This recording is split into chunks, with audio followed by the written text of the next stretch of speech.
Hello and welcome to Real Estate Tales. My name is Elizabeth Kahindi, your trusted guide when it comes to navigating into the often complicated land and property investment. Today we're going to catch about a very sensitive topic when it comes to clients, and these are ignored expenses when it comes to land purchase.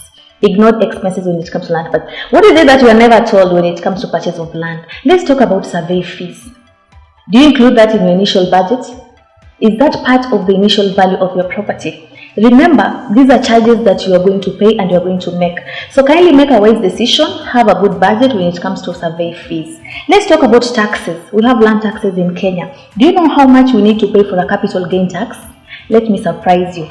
As from 2023, we had changes from 5% to 15%. That is the tax that you are going to pay, and that is the capital gain tax. What is capital gain? I'll be talking about taxes in another video, but basically capital gain is the profit that land will have made. For example, you to have purchased land previously, let's say 10 years ago, at a fee of 1 million shillings and reselling the same land at a fee of 2 million shillings. Okay, the difference, that is the profit, is 1 million shillings. So what you are going to be charged by the government, it's 15% of the profit, that is the 1 million shillings.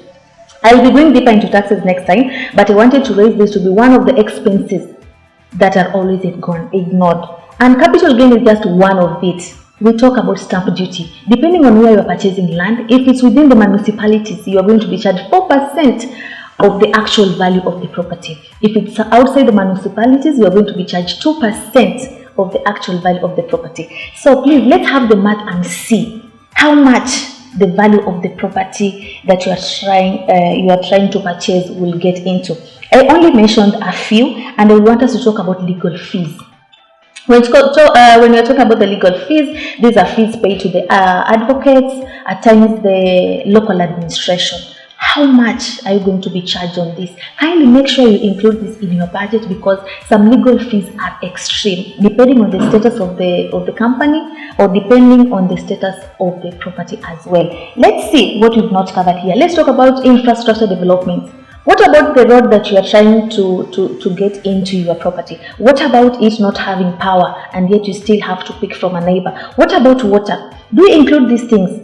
In most cases, what we try to do, as long as the property is 2 million shillings, that is what we focus on. Kindly, from today henceforth, get this feeling and get this proper advice, knowing that always try and include all these expenses to your initial purchase. If you are purchasing at 2 million shillings, make sure you add all the taxes, other expenses, so that you may know the actual value of your property. What is it that we've not covered about? Have we talked about the legal fee? Yes. Let's talk about the site visit. How much does this cost you to visit land? Some companies cover for this, but what about your logistics? It gets you to an extent whereby you get an Airbnb or even a hotel for you to tour around. Do you put that in the budget? Always put that in the budget. This way you'll be in a position to always tell how much or what is the exact value of the property you are trying to buy, so that you may be in a position to invest wisely.